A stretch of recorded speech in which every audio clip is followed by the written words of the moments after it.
Hi everyone, welcome to our official YouTube channel for Startup Factory Hub.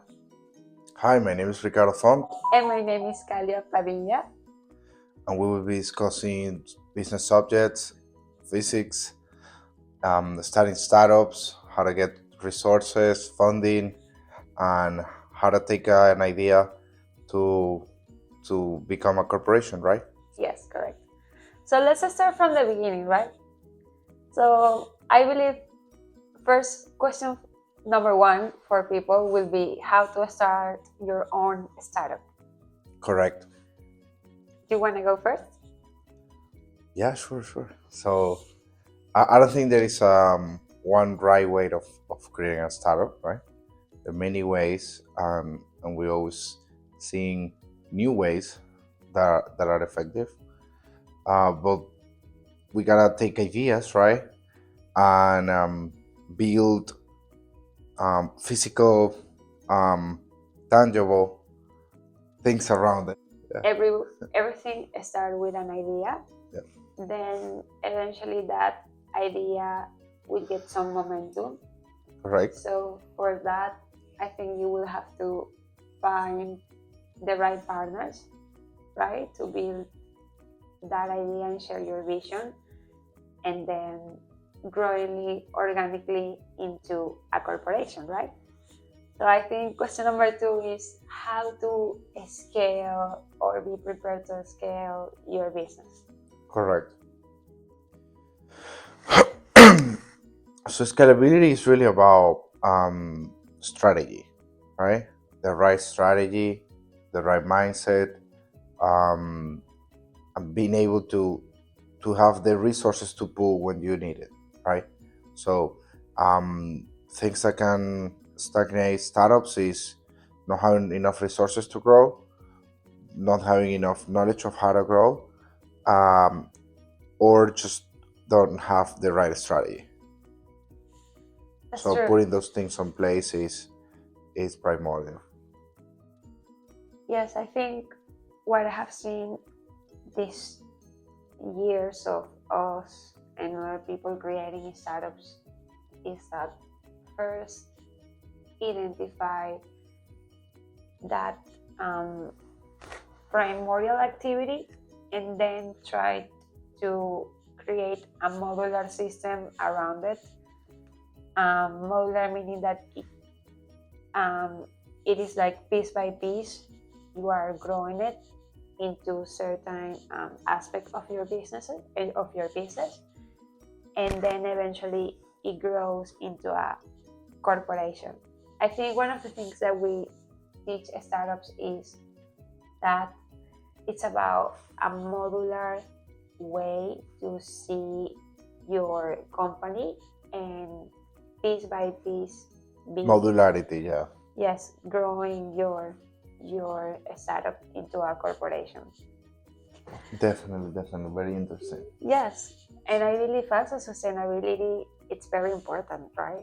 Yeah. By the way, thanks for the sponsor, the Yeah. Startup Factory, uh, Corp Satellites, your solution for surveillance services, and What Copernic already space? Space, Oh, Copernicus which space. successfully launched their first rocket um, as part of the one of the moon missions lander. So great! Yes, correct. Congratulations to Copernic Space. Congratulations to the startup in our ecosystems, and thank you for giving us the opportunity to keep supporting you. So I think question number three would be how to maintain or retain your clients, right? That's a tough one. Yeah, sure. So I think it's really client loyalty. It's really based on the how how can your service be um, consumed on different stages, right? So usually when you support a business, you will support it on a specific challenge that they have, um, or a specific goal that they want to reach. So once they've reached that goal, um, most certainly you won't be you won't be servicing that client with the same the same solution. So you have to adapt to um, the next milestone challenge that they have, and it still have to fit your business model. So making sure that your business model is scalable enough to support the customer in different stages, um, understanding the customer path from where you're taking it to where it's going, and how your service can intercept later on the way. Also, for sure, that's really important for sure. Also, I think having standards, like creating a certain standard for the service that you're providing, make sure that the client always get the same quality, is one of the key things. Correct. Second, as you said, like always think out of the box with their clients and be ready even when they are not ready to provide that solution. I think understanding the client really well, not only the current need, but what will be the needs on the future, is a good way to retain them in a long period of time. That's a good one. Yes. Okay, third question. You wanna ask? You. Okay, so I think fourth question would be, okay, how do the business innovate or adapt technology quickly in order to keep competing on the market? Yes. So I think that definitely integrating technologies into your pipeline is crucial to stay afloat and to keep being a competitive business, or providing a unique value proposition. So having a very unique product or service um, will maintain you afloat. Yes, I think it's for sure very challenging to adapt technology these days. I think first start with the research. I think every company should have a research department into new technologies and understanding them well, and that will of course allow us to quickly adapt into regular processes in the company. So I think for sure research is the most important, understanding where we are in terms of the technology and how could empower us. Because I believe that sometimes people, and yeah, in general, they're afraid about new changes in technologies, but they are not doing the necessary investigation to really understand how these new tools are empowering them and not taking away their jobs or their businesses or their opportunities. So that's a good point, right? Because especially family-owned business, or businesses that have a sole founder and being successful for a long time, they're the hardest ones to adapt new technologies. So they will very rarely change their processes or protocols, just because they prefer to be inclined to operate under the processes or techniques or technologies that originally established them as a successful or revenue generating business, right? So when we experience it on the food industry, right? Yeah, really. With distributors, supermarket chains, farms, they very often avoid using technologies, especially if they're family owned. Once they're acquired by large corporate conglomerates, they usually become more digitized, more electronic, more smarter, or more intelligent in terms of taking data-driven decisions and implementing technologies in their process, like some milk farms. They really go, and there's some of them that are very automatized. Yeah, there is. I think we should create a protocol for open research. I don't know, but maybe there should be an open source resource for companies to guide them of how to implement these technologies depending on the industry.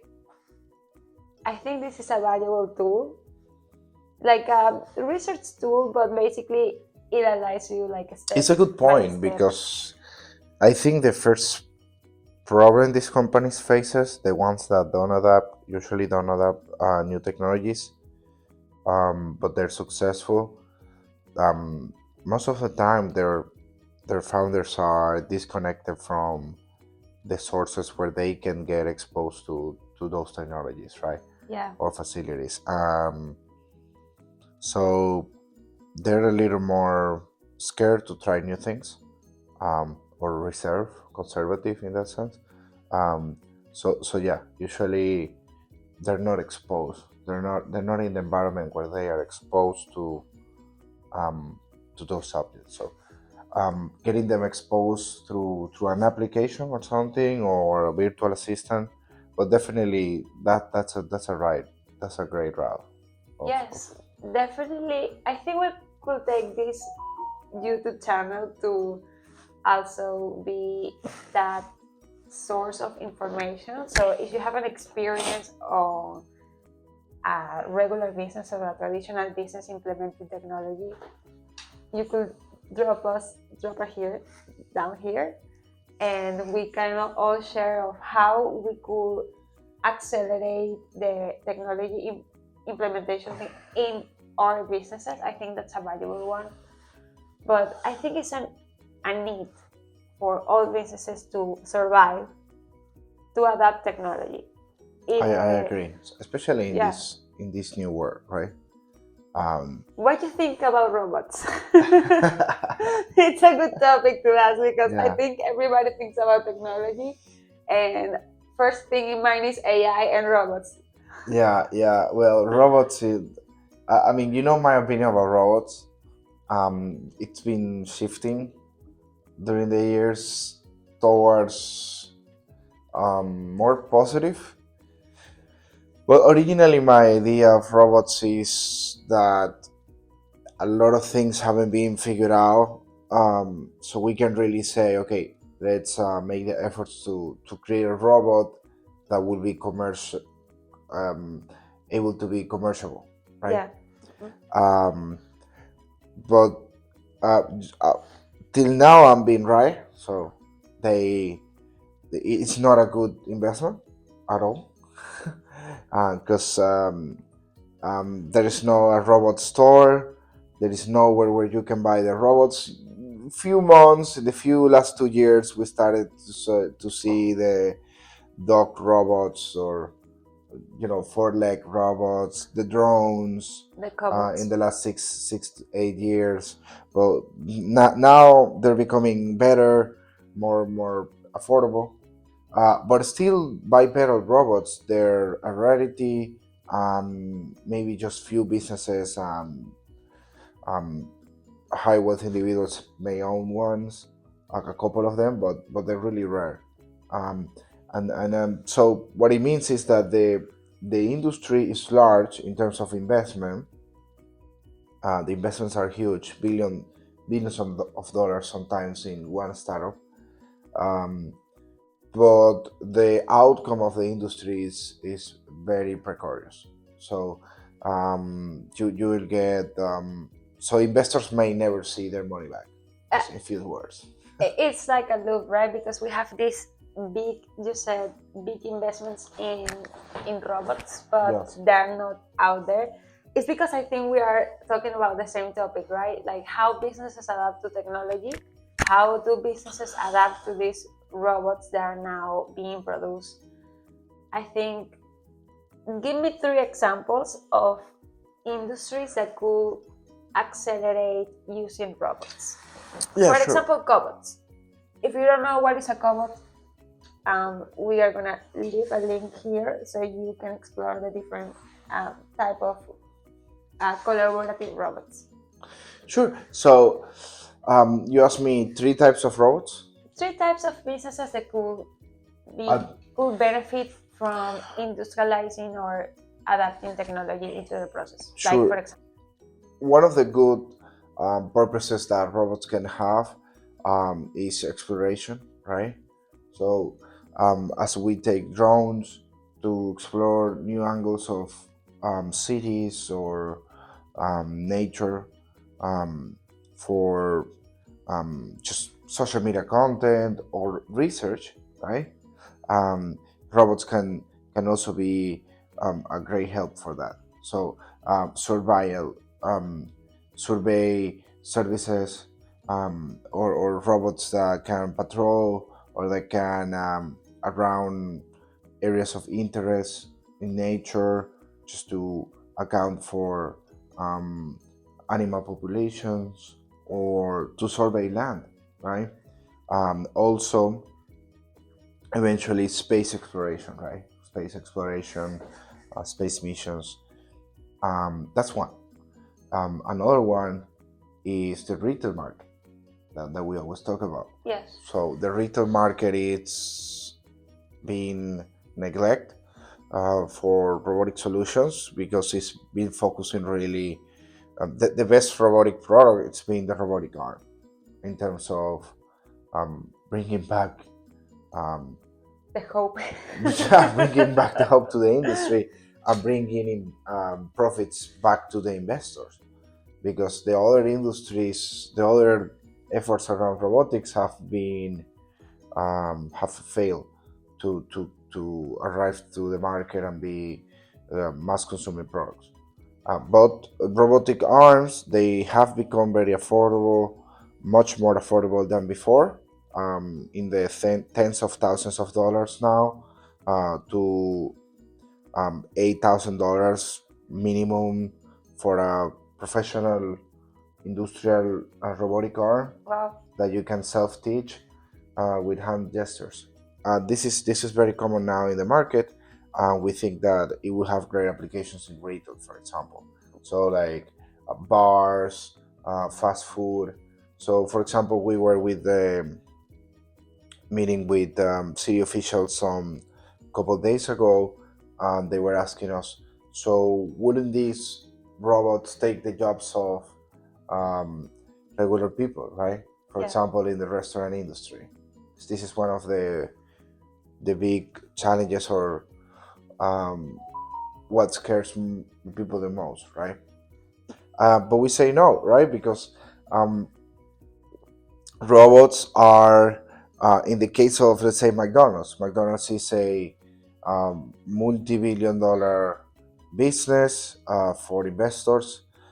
For franchise owners, it's a multi-million-dollar investment. Yeah. So not everybody can have it, right? Mhm. Not at every stage of their life. So it requires a very high investment, and at the end, at night, how many people works in a McDonald's after 10 p.m. or after 8 p.m.? Yeah. Usually 2 to 3 people, right? 2 to 3 people for a multi-million-dollar business a month usually produce above the $1 million return, or some, or at least revenue, right? $1 million revenue a month. And who's benefiting from that apart from the three employees and the multi-million-dollar investor?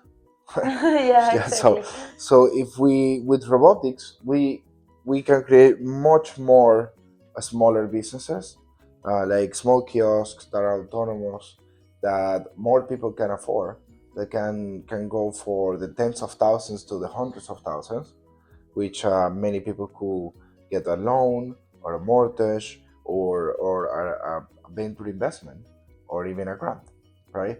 And they could be competing with fast food restaurants, and provide, and one kiosk will at least require one employee to go and supply the food, right? Sometimes it could require another employee to prepare the foods, so the robots can have clean food and already chopped or something like that, things that you may not want the robot to be doing. Yeah. and then you need to clean the station, right? So you already have 3 jobs there, and then you need a technician, which is a very high paying job. Um, So it's so not about replacing, it's just about empowering humans.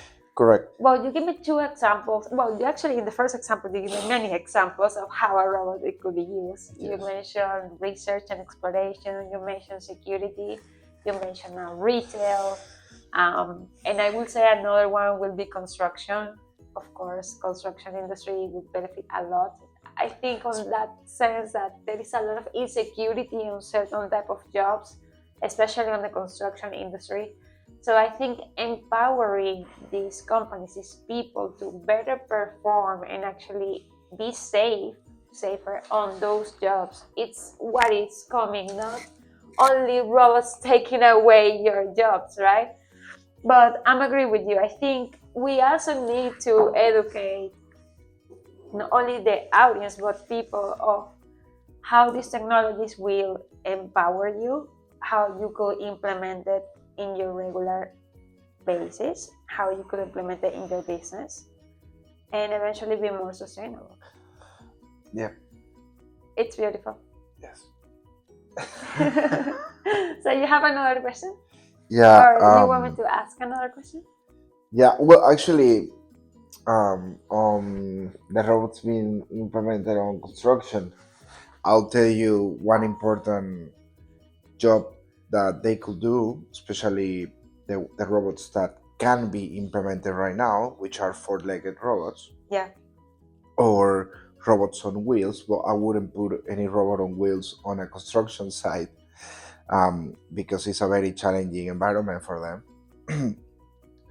And they will be stuck, right? But four-legged robots are very, especially the top lines, they're very good, reliable, and they could be lifting cement bags, for example, which you don't want to be, first the employee gets hurt. Yeah. Either gets hurt either there, right there, or in a few years. Yeah. Right? Yeah.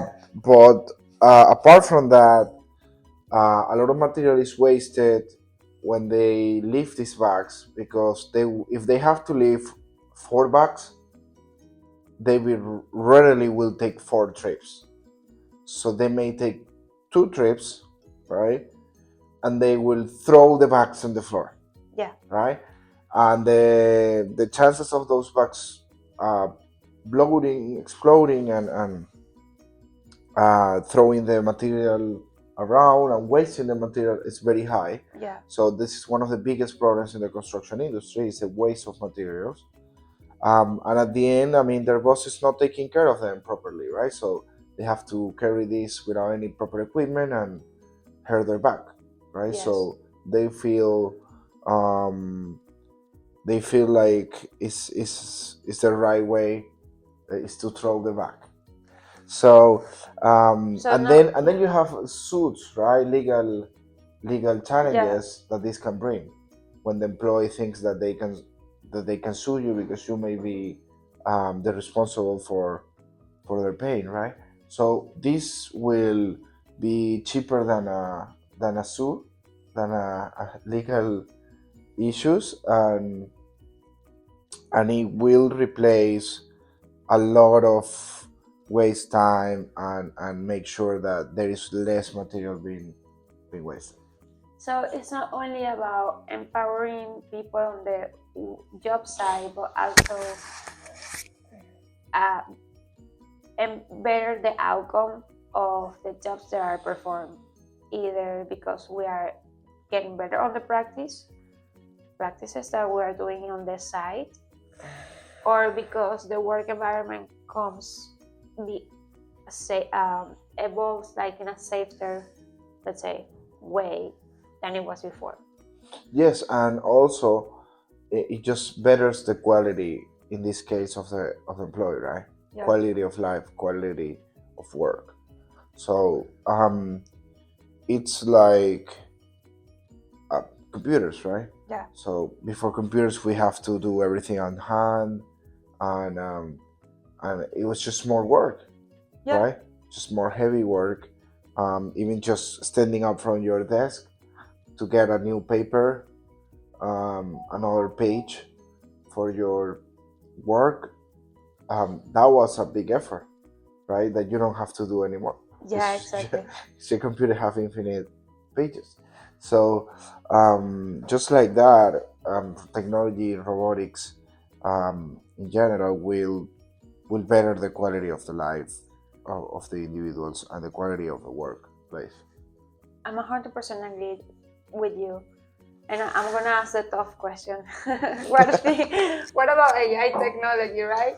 Because AI is such a hot topic right now, but I believe that we need to seriously talk about the situation, how it is right now, the capabilities of it, and where we are going with the AI, right? Yes. So I think I'm gonna let you start, but with a question. So, what do you think about AI being right now smarter than humans? Yeah, I mean that's very funny. Because all this technology comes with a lot of excitement, but as we previously say, with not so much research about current status of how to implement it, right? So I think AI is one of those topics that we really need to discuss, either in this channel or anywhere else. So, okay, so we're coming with the part 2 of this session, and we're standing by the AI revolution question, right? So we want to explore ideas and current status of the AI industry, because there is a lot of speculation but not so much research about the topic. So we also would like to clarify some things, right? Yeah, so I think in terms of intelligence, it really is a big word, and it really just depends on how you define it. But humans have a billion trillion cells, right? Um, and they are smarter than any smart device than any chip or computer part. So just by the amount of you know organic molecules that are compound those, and all of the information that gathers, and that is just not comparable. Yeah, Not comparable. 100%. It's like sometimes I see like people in the news say, "Hey, it's taking over the world," and then I ask ChatGPT to give me a calculation of a so simple formula, and then explodes in 5 minutes. Yeah, that doesn't mean that It there. doesn't mean that it's not capable. It Yeah. just means that it's not necessarily more intelligent than we are, no humans. Yeah, exactly. So We calculate information in 11 dimensions, yes. and I think AI maybe do as a 3 dimension on a 3 dimensions. But why is it can calculate just data from humans? Yeah, it's just really it just recognizes patterns, right? Yes. And it's limited to our knowledge and to the way that we configure it. So Exactly. even if we were going to be extinct at one point by them or by nature, and they keep in existence, um, they will reach a point where they won't be able to grow more. So Yeah. they will reach a maximum point of development that will be directly proportional to the amount of information that we provide to them, the amount of skills that we teach it. So if it really happens, it would just be a point where they will figure out that it's better to um, to resuscitate us, right? Bring us back to life, so we can teach them more stuff. Yeah, it's well. That's Or a good they point. become organic, right? And then Yeah, that's naturally evolve. But the brains and circuitry have a limit of combinations and knowledge, right? So same will happen to them, even if they just take synthetic data. It's evolution what pushes that boundary, and and that's what's take us here really. But if we were the same species, um, it doesn't matter how much time happens. It is very hard that it will evolve. Um, it will evolve. No, it needs evolution. So if it just it's like crocodile, right? Yeah. Crocodile's been there for what 300 million years or something, um, and they're not that smart, right? So it's just because they don't need it, and they keep in existence, and they're limited to those genes that they keep moving along the chain, the reproduction, because they're the most effective ones, and all of the other ways that nature chooses why to. But at the end, um, you can say crocodiles are the same species for the last 300 years, just some physical changes, but they haven't become smarter precisely. And if they need it, they most certainly would evolve into a different being, right? Like mammals evolved from a similar ancestor that we have in common with the alligators um, and the lizards, right? So we took one path, we became mammals, they became reptilians, and we have created the mammal family, have hundreds of thousands of species, and the reptilians, they may have a couple hundred. So we need cognitive process that is a organic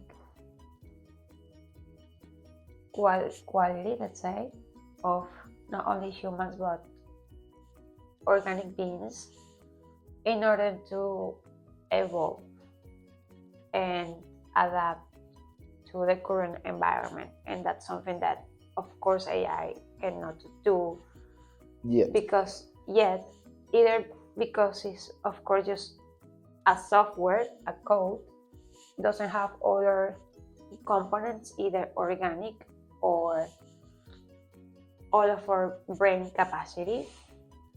And as I say, doesn't have a cognitive process that allows it to understand the environment and adapt and even modify the environment where correct, they are. correct. So the answer is they are not smarter than humans, basically. But I think it needs a deeper. I think it's not even the right topic, right?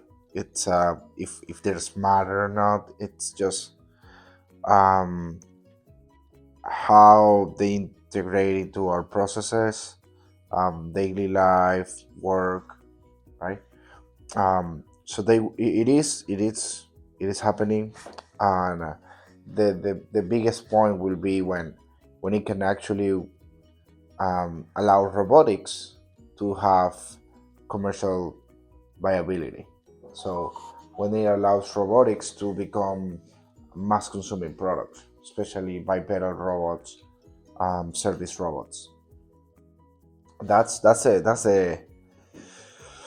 the tipping point for AI. It's and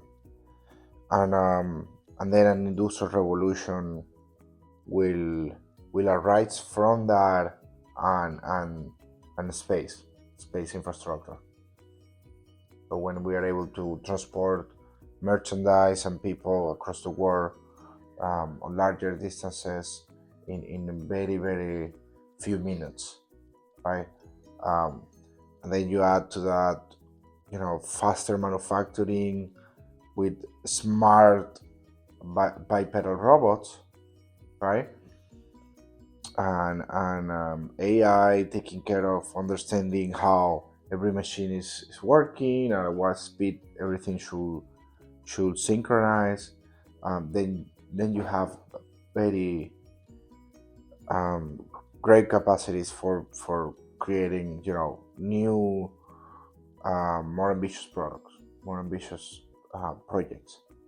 Yes, definitely. That's one of the big advantages of the AI revolution is how fast we could analyze data, right? So that's what we're seeing about empowering, right? So faster we could analyze data, faster we could create solutions that help us to solve the biggest problems in the world, right? In our society. So, for example, climate change, or as you said, space commerce, how that will revolutionize our space exploration, or just human beings in another planet, right? How we could adapt or use AI to better understand us as a society and create more suitable tools that adapt to those outcomes, right, that we are perceiving through these algorithms. The thing is how we fight with all the data that, you know, all the corrupt data. How we fight that? Should it be more AI? How we fight this data problem that we're encountering, right? Of just get a bunch of data, put it into AI, and not even know if that data is 100% true, right? The value of the data, and how we do identify or create process to identify data that is corrupt. Well, definitely. The question is how. Yeah, how? I mean, yes, how we do it, if we're implementing all these technologies, especially now robotics, AI, we need a lot of data. So, especially with the AI, now that we're talking about AI, how do we create processes or protocol to identify corrupt data in order for us to really exploit these algorithms into giving us the better outcome to create better solutions? Yeah. So I think that in general AI should be trained on with raw data as well. So raw data doesn't have a specific pattern, right? It's just non-desired content. Um, it could be fictitious. It could be misleading, right? But you only know if something is misleading if you know the truth, right? But the truth is also subjective. So a truth seeker AI is challenging, but might be the goal. So just have that written into the algorithm, and the training should not only be trained on right data, on data that you want, but also on the data that you don't want. Train it on what you don't want. I see what you're saying. So yes, I think on the evolution of the AI, Yeah, will be trained to recognize I when think I have an either idea. when those patterns are break, to understand which data it's correct or Yes, corrupt. it could be, you know, creating a pipeline, right? Software where we integrate different programs, right? One will be so one will be, let's say, a different part. So there would be different pieces of the brain, right? Um, and different traits of the personality, let's say. So one of these programs could be seeking truth. Um, you We know, can call it catfish. Catfish? Catfish program. Why? Well, Catfish was a TV series on MTV back in our teenager life, where basically this guy went to certain people that was filtering through digital platforms and catch if one of them was lying or not. Mm. So he actually fact checked if the person was telling the truth. So that's what I'm saying, that it could be called catfish software. That's good. So imagine basically- simulating the brain, Yeah. different parts of the brain, and different traits of the personality, and then the data goes through this pipeline, and it have to be obsessively, really, um, taken through these Circling different back, points. yeah. Circling through those different programs, because that's really how the brain works, right? We Yeah. don't we the brain is a very obsessive device, that data obsessive and pattern obsessive and truth seeker, but also it's never it's never in peace with one truth. So it will still brain force analyzing different angles of a subject. So it's like teenager women, right? Like girls. do he love me? Does he Yes. right? Yeah. But I'm not sure. He gave me the flowers, but what does it mean? That's a good one, though. Well, imagine AI thinking like a teenager girl. Oh my god. Yeah, that's. But I mean, always bad checking. yeah, I mean, that's kind of the initial stage, right? Of what may come, but most certainly, things will become very more natural to progress as we create new processes like wetwares, right? Yeah. So wetware that we call hard shells. I think we could leave wet words for next topic because it deserves a full episode. I think it was a good conversation. 46 minutes. Yes, I think thank you It's everyone a good first session. Yes, for this first session. Please leave your comments down below of next topics, questions that you want us to respond next.